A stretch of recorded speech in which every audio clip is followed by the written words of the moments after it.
मेरा नाम प्रांजल है और आज हम लोग बात करने वाले हैं leakage flux in rotating machine के बारे में। यानी कि आज हम लोग सीखेंगे कि रोटेटिंग मशीन के अंदर जो लीकेज फ्लक्स होते हैं वो कैसे होते हैं, कितने तरह के होते हैं और उनका क्या असर होता है। तो चलिए शुरू करते हैं। सबसे पहले अगर मैं लीक फ्लक्स की बात करता हूँ तो बेसिकली अगर इसकी डेफिनेशन कही जाए तो लीक फ्लक्स मतलब ऐसा फ्लक्स जो कि लिंक करेगा एक कॉइल को लेकिन दूसरी को लिंक नहीं करेगा। ये गेट 2004 में आई थिंक इसके ऊपर डायरेक्ट क्वेश्चन आया हुआ था, तो वहाँ पे ये डेफिनेशन पे ही क्वेश्चन आ गया था। ठीक है, तो ऐसा फ्लक्स जो एक कॉइल को लिंक करे लेकिन दूसरे को लिंक ना करे। जैसे हम जानते हैं कि मशीन्स हमारी म्यूचुअल इंडक्शन पे बहुत सारी मशीन्स वर्क करती हैं, तो ऐसा फ्लक्स जो एक कॉइल को तो लिंक करे लेकिन ये दूसरी वाली जो कॉइल है यानी कॉइल 2, तो कॉइल 1 को लिंक करे कॉइल 2 को लिंक ना करे, वो लीक में आएगा। या कॉइल 2 को लिंक करे और कॉइल 1 को लिंक ना करे, तो ये सारे के सारे ऐसे फ्लक्स जो होंगे वो लीक के अंडर आते हैं। ठीक है, नाउ इसकी एक और डेफिनेशन भी दी जाती है कि ऐसा फ्लक्स जो doesn't follow the desired path in the magnetic circuit. ठीक है, तो डिजायर्ड पाथ क्या मतलब हुआ, फॉर एग्जांपल सेम इन्हीं कॉइल से समझाता हूँ कि हम चाहते हैं यहाँ से फ्लक्स निकल के हमारा ये पर्टिकुलर पाथ को ऑप्ट करे, तो ये हो गया हमारा, this is what we call desired path. ठीक है, ये हो गया डिजायर्ड पाथ। और एक्चुअल में होता क्या है कि कुछ फ्लक्स तो ऐसे जाएगा यानी कि डिजायर्ड पाथ को फॉलो करेगा, जो डिजायर्ड पाथ को फॉलो करेगा वो हो जाएगा तुम्हारा यूजफुल।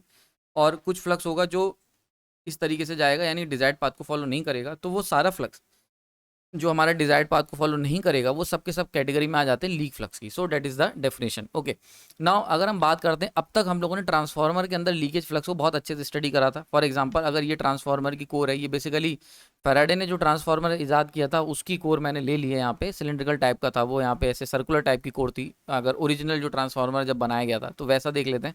तो फॉर एग्जाम्पल ये ट्रांसफार्मर की हमारी कोर है ना। ये जो ग्रीन कलर का पाथ देख रहे हो this is what we called useful flux. ठीक है, जो यानी कि ये पर्टिकुलर कॉइल है, कॉइल 1 एंड कॉइल 2। जब हमने कॉइल 1 को एनर्जाइज करा तो उससे बनने वाला फ्लक्स जो था वो इस तरीके से लिंक हुआ।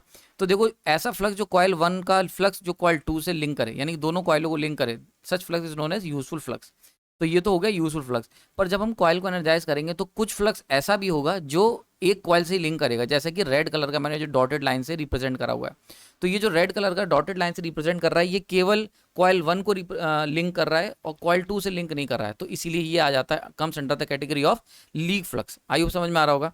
ठीक है, ना यहाँ पे ये देख सकते हो, ये हमने कोर जो यूज करी है this is your ferromagnetic core.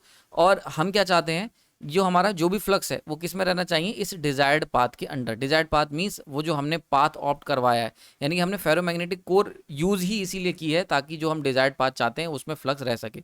पर फिर भी कुछ फ्लक्स जो होता है वो एक ही कॉइल में लिंक रहेगा, दूसरे में लिंक नहीं होगा, वो सारा का सारा फ्लक्स लीक फ्लक्स की कैटेगरी में आता है। अब इसको मीजर कैसे करते हैं, तो बेसिकली इसको मीजर करा जाता है लीकेज फैक्टर से।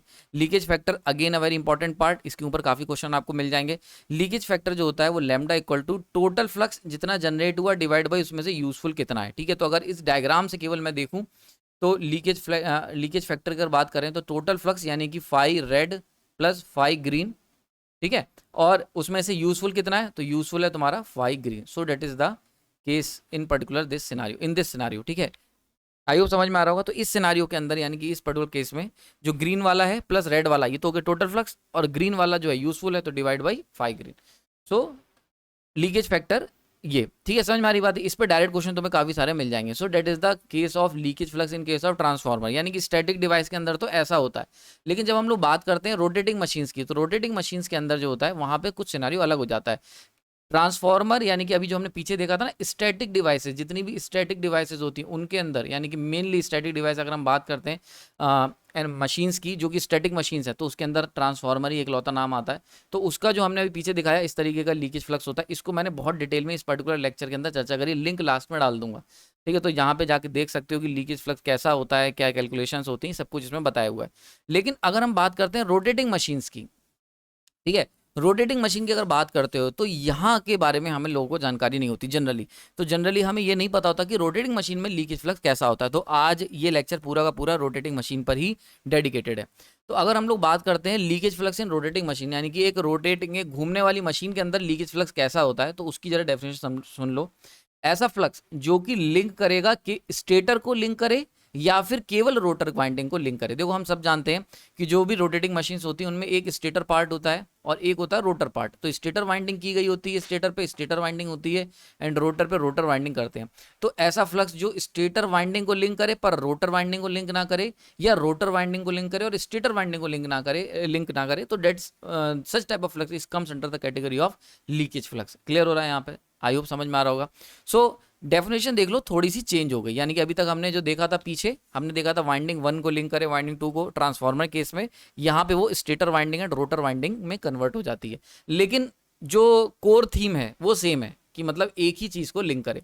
नाउ अगर हम बात करते हैं major problem with leak flux, यानी कि फ्लक्स लीक होने से प्रॉब्लम क्या क्या आती है, तो एक्चुअली होता क्या है, जब भी हम बात करते हैं जो भी लीक फ्लक्स बन रहा होता है वो फ्लक्स डेंसिटी में तो पार्टिसिपेट करता है लेकिन ईएमएफ जनरेशन में पार्टिसिपेट नहीं करता। फॉर एग्जांपल अगर हम बात करते हैं किसी मशीन के पर्टिकुलर वाइंडिंग के अंदर हम फ्लक्स बना रहे हैं, तो जब किसी वाइंडिंग के अंदर जो फ्लक्स तुम बना रहे होते हो वो फ्लक्स उस पर्टिकुलर कोर को सेचुरेट करने का काम तो करेगा। यानी कि अगर हम बात करते हैं कोई मशीन है उसके अंदर हम जो फ्लक्स बना रहे हैं, तो जो टोटल फ्लक्स बन रहा है वो flux useful plus flux leak बन रहा है। समझ में आ रही बात ये?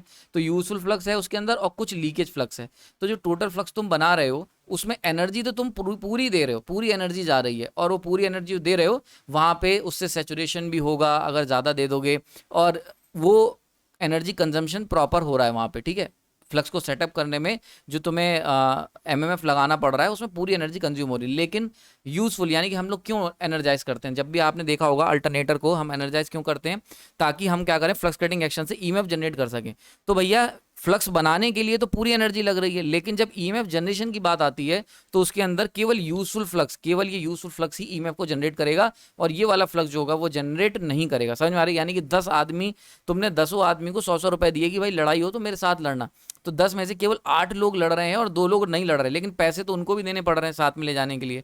तो ऐसे केस में ये जो 2 हैं these are comes under the category of leak flux. समझ में आ रहा है? तो बिल्कुल वैसे ही होता है कि टोटल फ्लक्स सेटअप करने में एनर्जी तो बराबर लग रही है, ठीक है, खर्चा पानी पूरा लग रहा है, लेकिन जो ईएमएफ जनरेट होगा वो केवल यूजफुल के कारण होगा, लीक के कारण नहीं होगा।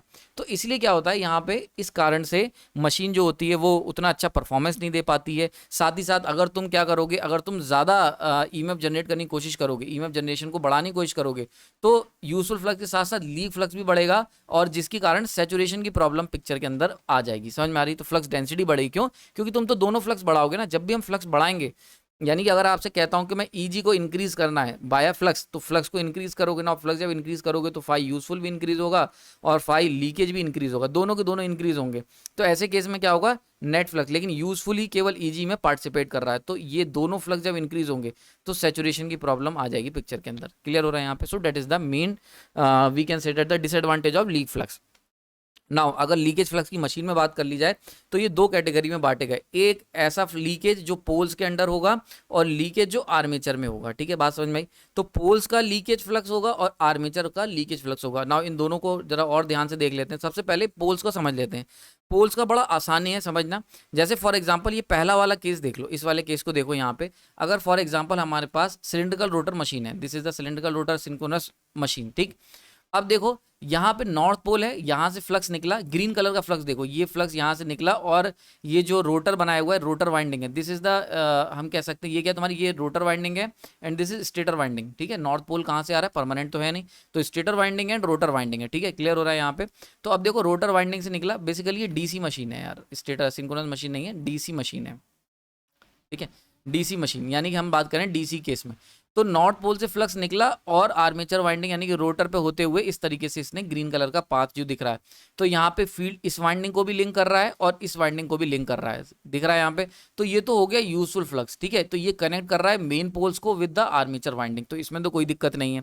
तो ये तो हो गया यूजफुल फ्लक्स। नाउ अब देखो रेड कलर के फ्लक्स को, ये जो रेड कलर की मैंने लाइनें बनाई हैं, बहुत ध्यान से देखना, ये पिक्चर आपको रेयर ऑफ रेयरिटी है, ये मिलेगी नहीं जल्दी, ये मैंने खुद पढ़ के बनाई है। ठीक है, तो रेड कलर का जरा लाइन देखो, तो यहाँ पे क्या हो रहा है, ये फ्लक्स फील्ड वाइंडिंग से निकल रहा है। ठीक है, फील्ड वाइंडिंग से निकल रहा है, लेकिन रोटर को लिंक नहीं कर रहा है, यानी कि this is what we called armature winding और ये तुम्हारी फील्ड वाइंडिंग। तो फील्ड वाइंडिंग से जो फ्लक्स जनरेट हुआ वो हवा में ही गया और पोल से जाके अपने पाथ को कंप्लीट कर लिया, देखा। तो आर्मेचर वाइंडिंग को लिंक ही नहीं करा, तो इसीलिए इसको हम कह देंगे लीक फ्लक्स। तो ये क्यों कह रहे हैं, क्योंकि फ्लक्स जो केवल क्या कर रहा है, पोल्स को तो लिंक कर रहा है लेकिन आर्मेचर को लिंक नहीं कर रहा। This is the armature winding, armature winding के साथ कोई लिंकेज नहीं है। तो इसीलिए यहाँ पे हम कह सकते हैं, यहाँ पे जो टोटल फ्लक्स बन रहा होगा फाई टोटल, वो equal to phi green plus phi L और रेड। ठीक है, और फाई रेड ये क्या है, this one representing leakage flux. ठीक है, तो इस तरीके का कुछ लीकेज फ्लक्स हमें देखने को मिलता है। क्लियर हो गया? यानी कि डीसी मशीन्स में अगर हम बात करते हैं, in case of DC machines, in case of DC machine, तो हमें इस तरीके का कुछ लीकेज फ्लक्स, रेड कलर का जो लाइनें बताई हैं, इस तरीके का कुछ लीकेज फ्लक्स देखने को मिलता है।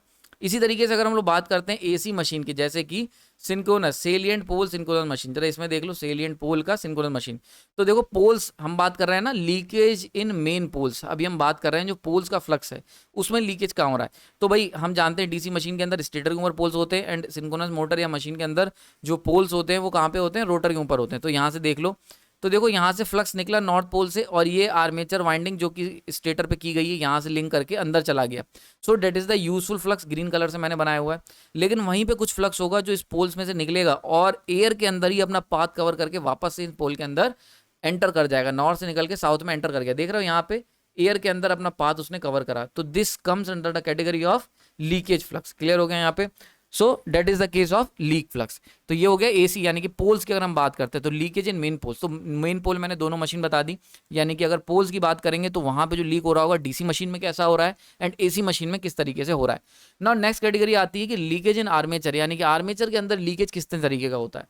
तो बेसिकली हम बात करते हैं आर्मेचर वाइंडिंग के अंदर जो लीकेज होता है, आपको अभी जस्ट मैंने सिंक्रोनस मशीन की सीरीज खत्म करी है, तो वहां पे हम लोग ने एक्सएल बहुत कॉमन नाम था, ठीक है, हमने देखा था ना सिंक्रोनस जो रिएक्टेंस होता है एक्सएस, वो x armature reaction plus x A L, ये होता है आर्मेचर लीकेज। तो वो आर्मेचर लीकेज जो हर बार तुम वैल्यू रखते आते हो 0.15 पर यूनिट या जो भी तुम उसकी पर्टिकुलर वैल्यू रखते आते हो, आज तुम्हें सीखने को मिलेगा कि वो क्या क्या चीज़ें उसके अंदर आती हैं। तो सबसे पहली बात, ये जो एक्स ए एल की जो हम बात करते हैं लीकेज, आर्मेचर लीकेज फ्लक्स की, इसके अंदर क्या क्या चीज़ें आती हैं वो सारी चीज़ें आज हम कंसिडर करेंगे। तो पहली बात समझ लो, it is a lumped parameter, ये लम्प्ड पैरामीटर होता है और सीरीज में रखा जाता है, ठीक है। तो लीकेज फ्लक्स जब भी होगा, लीकेज फ्लक्स जब भी हम रिप्रेजेंट करेंगे, लीकेज रिएक्टेंस के रूप में रिप्रेजेंट करा जाएगा और वो लम्प्ड पैरामीटर होगा, ना कि डिस्ट्रीब्यूटेड। लम्प्ड और डिस्ट्रीब्यूटेड क्या होते हैं, lecture already power system series में पढ़ा हुआ है, जाके चेक करो। दूसरी बात, इसकी वजह से क्या होता है, इसका इफेक्ट क्या होगा, इसका इफेक्ट होगा वोल्टेज ड्रॉप। समझ में आ रही बात ये। तो अभी हमने देखा कि भाई लीकेज क्या होता है, अभी तक जितना मैंने समझा कि भाई लीकेज का मतलब हो गया कि वाइंडिंग एक वाइंडिंग को लिंक करेगा लेकिन दूसरे को लिंक नहीं करेगा। अब जब ऐसा होगा तो ऐसे केस में तुम चाहते हो तुम्हारा जो थ्योरेटिकल वोल्टेज निकलना चाहिए ईजी, वो पर्टिकुलर वोल्टेज आना चाहिए, पर क्योंकि ईजी के लिए E G directly proportional to the flux. Now flux जो है वो दो कैटेगरी में बट गया, फाई यूजफुल और फाई लीकेज।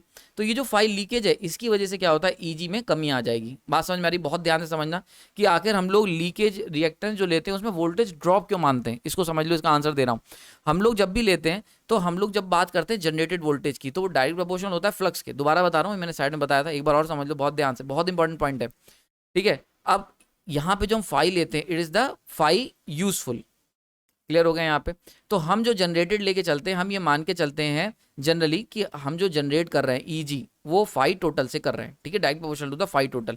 पर एक्चुअल में क्या होता है, फाई टोटल दो पार्ट में बटा होता है, फाई यूजफुल और फाई लीकेज, ठीक। अब हमने जो वोल्टेज निकाला ईजी, वो तो काफी ज्यादा वोल्टेज निकाल लिया क्योंकि हम तो टोटल लेके चल रहे थे। एक्चुअल में क्या होता है, एक्चुअल में केवल फाई यूजफुल ही काम का है।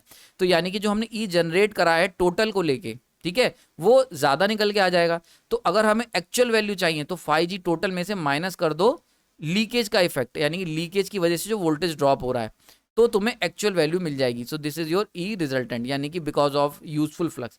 तो इसीलिए हम लोग क्या करते हैं, ये जो लीकेज वाला है इसमें करंट फ्लो कराते हैं IaXCl, और इसको हम कह देते हैं this is your leakage voltage drop, leakage voltage drop, ठीक है। तो जो भी हमारा लीकेज फ्लक्स होता है उसको हम एज अ वोल्टेज ड्रॉप की तरह इस्तेमाल करते हैं, ताकि जो हमने जो ये मान लिया है कि टोटल जनरेटेड वोल्टेज है वो एक्चुअल से कम होना चाहिए, और एक्चुअल मतलब एक्चुअल जो वोल्टेज होगा वो कम होगा। और क्यों कम होगा, because of leakage flux. Clear हो गया यहाँ पे, आई होप समझ में आ गया होगा। नाउ अब बात कर लेते हैं, तो आर्मेचर लीकेज जो हमने बड़े आसानी से एक्सेल लिख दिया, क्या ये इतना ही सिंपल होता है, नहीं। इसके अंदर 4 तरीके के लीकेज फ्लक्स आते हैं।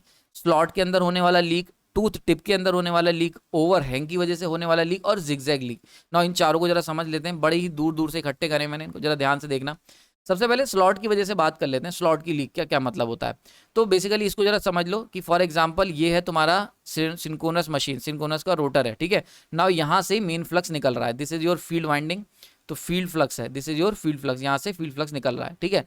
अब जो आर्मेचर वाइंडिंग है, आर्मेचर वाइंडिंग यानी कि स्टेटर के जो स्लॉट्स हैं, इनके अंदर हमने ये कंडक्टर रखे हुए हैं, दीज आर कंडक्टर्स, ठीक है। अब इनका जो फ्लक्स है वो क्या हो रहा है, वो स्लॉट के अंदर ही लिंक होके रह जा रहा है, देख रहे हो यहाँ पे। यानी कि ये जो तुम्हारी मेन फील्ड वाइंडिंग है इसके साथ कोई लिंकअप नहीं है, ये सारा का सारा फ्लक्स जो है वो यहीं पे स्लॉट्स में ही लिंक होकर रह जा रहा है। फॉर एग्जाम्पल अगर मैं इसको बात करूँ, क्या कहना चाह रहा हूँ, जैसे मान लो ये है तुम्हारी फील्ड वाइंडिंग, फील्ड फ्लक्स है ये, ठीक है, this is your field flux. और ये हमारे यहाँ के कंडक्टर्स। अब कंडक्टर क्या कर रहे हैं, ये जो भी फ्लक्स बना रहे हैं ये यहीं पे ऊपर ही स्टेटर के स्लॉट्स में ही लिंक अप होकर रह जा रहा है, रोटर के फ्लक्स से लिंक नहीं हो रहा है, यानी फील्ड वाइंडिंग के फ्लक्स से लिंक नहीं हो रहा।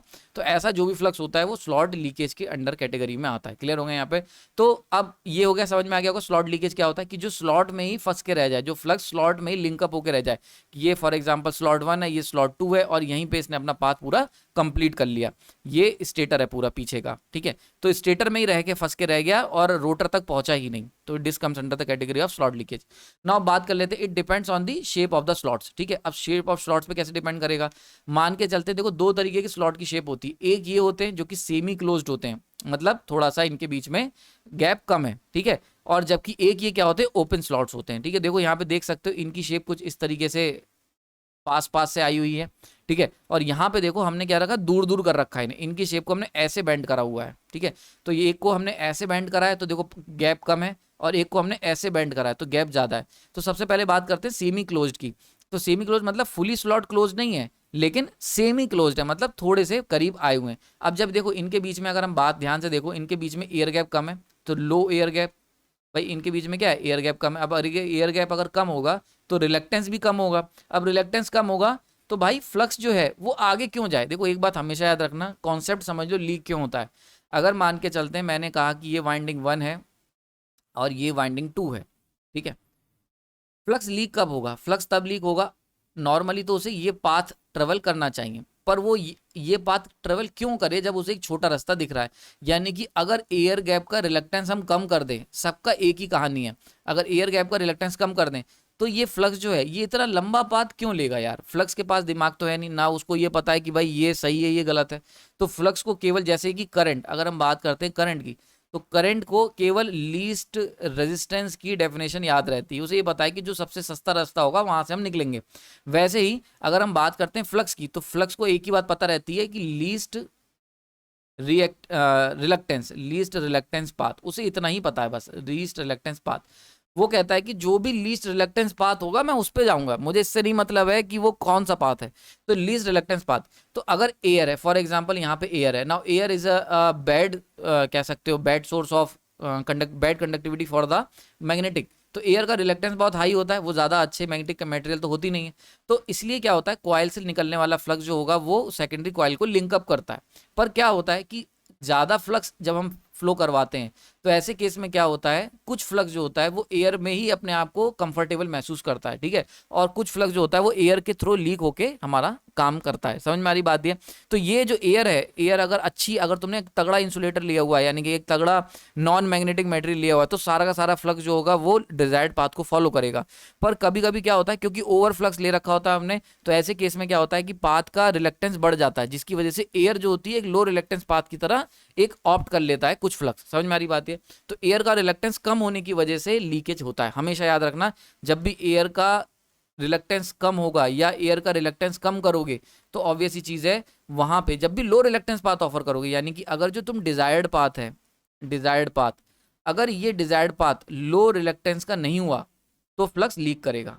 इसीलिए इसीलिए जितनी भी मशीन्स होती हैं उनके अंदर जो हम लोग मैग्नेटिक पाथ की बात करते हैं, मैग्नेटिक सर्किट, वो फेरोमैग्नेटिक कोर का बनाया जाता है। फेरोमैग्नेटिक कोर का वो मैग्नेटिक सर्किट इसीलिए बनाया जाता है ताकि लो लीस्ट रिलेक्टेंस पाथ हम फ्लक्स को दे सके, ताकि कम से कम लीकेज हो।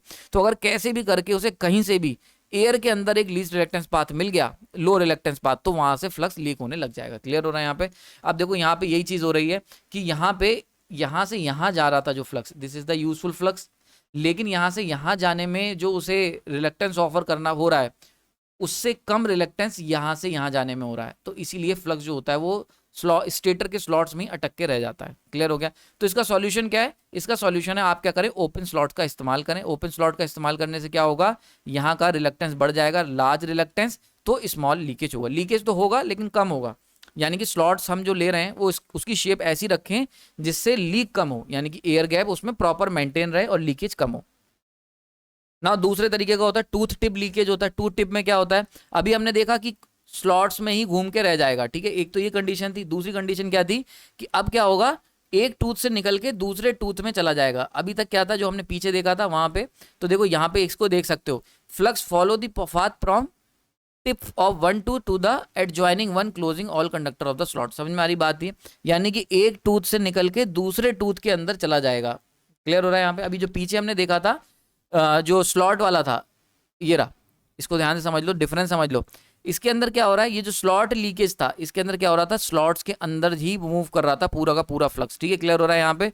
जबकि टूथ में क्या हो रहा है कि यहाँ से निकल तो रहा है बाहर, पहले वाले केस में क्या है, इसमें बाहर ही नहीं निकल रहा है। इसमें देख सकते हो सारा का सारा फ्लक्स अंदर ही है, बाहर ही नहीं आया। इसके अंदर क्या हो रहा है, बाहर तो आया है, देखो बाहर आया है यहाँ पे, लेकिन यहाँ से निकल के रोटर में, ये रोटर है, रोटर में जाने की जगह वापस से दूसरे टूथ में चला गया है। यानी टूथ से निकला और दूसरे tooth, this is tooth 1, this is tooth 2। Difference समझ लो, बड़ा इंपॉर्टेंट है, क्योंकि बहुत बार हम लोग कंफ्यूजन हो जाता है स्लॉट और टूथ में। तो टूथ से निकला और टूथ 2 में चला गया। क्लियर हो गया? उसमें तो टूथ से निकल ही नहीं रहा था, वो हो रहा था यहाँ पे। ठीक है, इस तरीके से हो रहा था। ये जो लीकेज होगा, this one comes under the category of slot leakage. और एक टूथ से निकल के देख रहे हो, ये एक टूथ का फ्लक्स है, ये ऐसे ही दूसरे टूथ का फ्लक्स है। तो एक टूथ से निकल के यहां जाने की जगह अंदर चला जा रहा है। So this is the tooth tip leakage.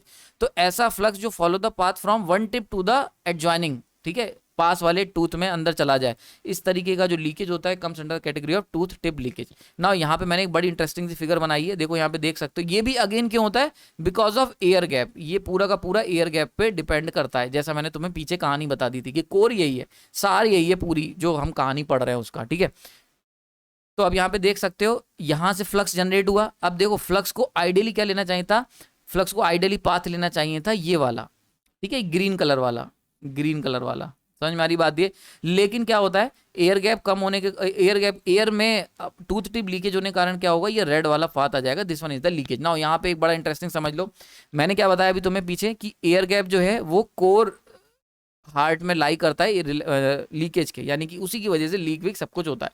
तो यानी कि अगर हम लोग स्मॉल एयर गैप ले लेते हैं, स्मॉल एयर गैप, तो उसकी वजह से जो टूथ टिप जो लीकेज हो रहा है वो कम हो जाएगा। देखो कैसे, अगर हम स्मॉल एयर गैप ले लेंगे, यानी कि बिल्कुल पास पास रख देंगे, तो यहां से यहां जाने में जो फ्लक्स लीक हो रहा है, जो फ्लक्स को रोटर से, यानी कि स्टेटर के फ्लक्स को रोटर से लिंक करना बड़ा आसान होगा। समझ में आ रही बात है? जब ये दब पास होंगे, जैसे अगर मैं इसे यहाँ पे रख दूं, तो ये कहेगा कि हम यहाँ से यहाँ क्यों जाएं जब यहाँ से यहाँ जा सकते हैं, तो ज़्यादा से ज़्यादा फ्लक्स पहुँच पाएगा। क्लियर हो रहा है यहाँ पे? तो अगर हम रोटर और स्टेटर के बीच के गैप को कम कर देंगे, तो ज़्यादा फ्लक्स लिंकअप कर जाएगा स्टेटर और रोटर के बीच। भाई एक कॉमन सेंस ही बात है, क्योंकि जब हम पास पास रख देंगे तो भाई कोर जो रोटर है, this is of ferromagnetic material, यानी कि एक मैग्नेटिक मटेरियल का है, तो फ्लक्स सोचेगा कि हम एयर टू एयर क्यों जाए, हम एयर में ट्रेवल क्यों करें, इतना ये वाला पाथ क्यों लें, जब हमें एक सस्ता और लीस्ट रिलक्टेंस पाथ मिल रहा है। तो इस बहाने से क्या होगा, अगर हम स्मॉल एयर गैप कर देते हैं तो टूथ टिप लीकेज भी कम हो जाता है। समझ में आई बात ही? सो डेट इज द पॉइंट। यहाँ मैंने इसको एनिमेशन, एक फिगर, एनिमेशन नहीं कहूँगा, एक फिगर के थ्रू ये समझाने की कोशिश करी है। ठीक है, क्लियर हो रहा है? ठीक है, तो जब भी हम रोटर को स्टेटर के पास कर देंगे, यानी कि अगर एयर गैप कम कर देंगे, तो अल्टीमेट लॉ निकल के आया कि अगर एयर गैप को कम कर दोगे तो लीक भी कम हो जाएगा। समझ में आ रहा है? वहीं पे अगर एयर गैप बढ़ा देंगे तो देखो क्या होगा, जैसे फॉर एग्जांपल यहाँ पे बताया हुआ, ये देखो हमने क्या करा, ये जो रोटर रखा, ये रोटर है, this is rotor and this is stator, air gap कम है, यहाँ पे देखो क्या करा, इसे इतनी दूर फेंक दिया, this is the large air gap. तो अगर हम लोग लार्ज एयर गैप ले लेते हैं, लार्ज एयर गैप, अगर एयर गैप बढ़ा दोगे तो क्या होगा, तो देखो ग्रीन वाला फ्लक्स कम हो गया, देख रहे हो ग्रीन कलर का, यानी कि लिंक फ्लक्स कम करेगा और लीक ज्यादा करेगा।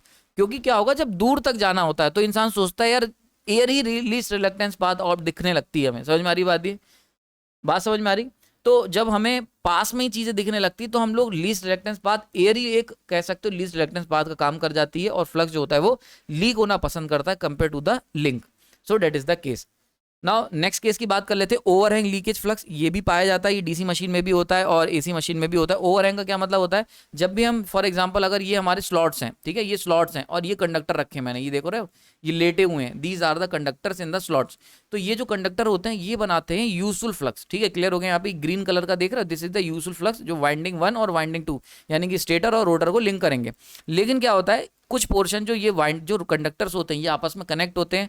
जैसे फॉर एग्जांपल डीसी मशीन हमने पढ़ा था वेव और लैप में, याद है, लैप वाइंडिंग और वेव वाइंडिंग, तो हमने देखा था इस तरीके करते हैं। ये वाला जो ऊपर वाला पोर्शन है, this were comes under the category of overhang.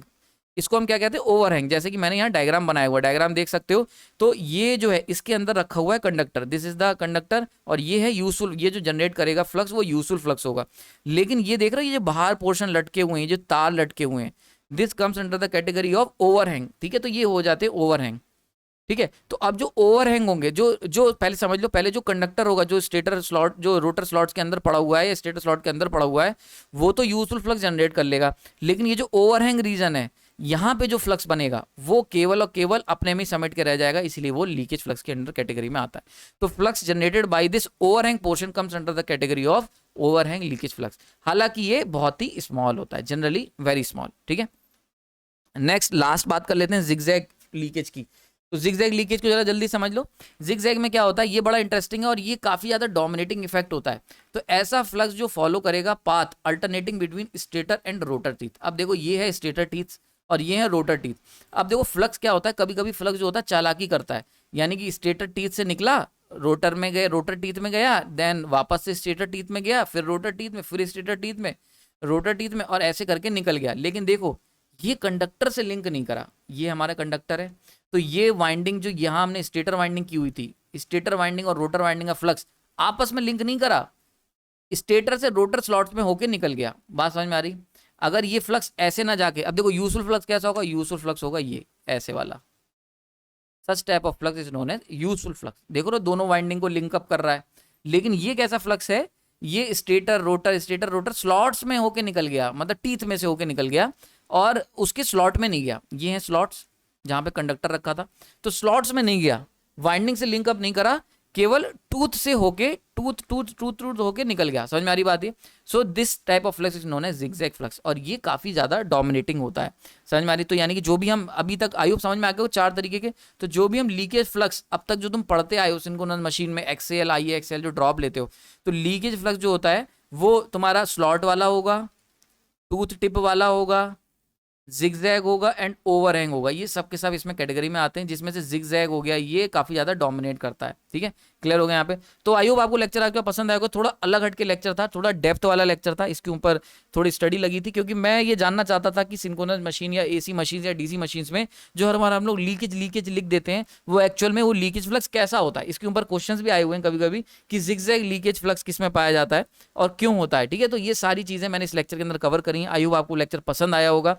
ठीक है, और अगर आप चाहते हैं लीकेज फ्लक्स के बारे में और ज़्यादा जानना, तो लेफ्ट वाला लेक्चर देख सकते हैं कि ट्रांसफार्मर कैसे हो रहा है, और वहीं पे अगर तुम जानना चाहते हो कि एयर गैप का क्या इफेक्ट पड़ता है, लीकेज पे क्या पड़ता है, एससीआर पे क्या पड़ता है, और जो भी इफेक्ट है एयर गैप का इफेक्ट क्या होगा अल्टरनेटर की परफॉर्मेंस पे, तो उसके लिए राइट वाला लेक्चर क्लिक कर सकते हो। ठीक है, और आपको बता दूं, आपको पता भी होगा, एक ज्वाइन आप हमारी कम्युनिटी को ज्वाइन कर सकते हैं। वहाँ पे मैं ऑलरेडी प्रीवियस ईयर के पेपर के क्वेश्चन सॉल्व करा रहा हूँ, और बड़ा ही अच्छा कम्युनिटी चल रही, काफ़ी लोग जुड़ चुके हैं उससे। तो आप लोग भी, बहुत ही मिनिमम कॉस्ट रखी मैंने, उससे आप जुड़े और उसमें आपको बहुत कुछ सीखने को मिलेगा। वहाँ पे हम लोग प्रीवियस ईयर क्वेश्चन सॉल्व कर रहे हैं, वो पूरा का पूरा फोकस्ड है कंपटीशन एग्जाम के लिए। तो अगर आप किसी भी कंपटीशन की तैयारी कर रहे हैं टेक्निकल, तो उसको जरूर ज्वाइन करें। वहाँ पे आपको बहुत ज़्यादा चीज़ें वाया क्वेश्चन सीखने को मिलेंगे। आपने अपना कीमती समय दिया, उसके लिए धन्यवाद।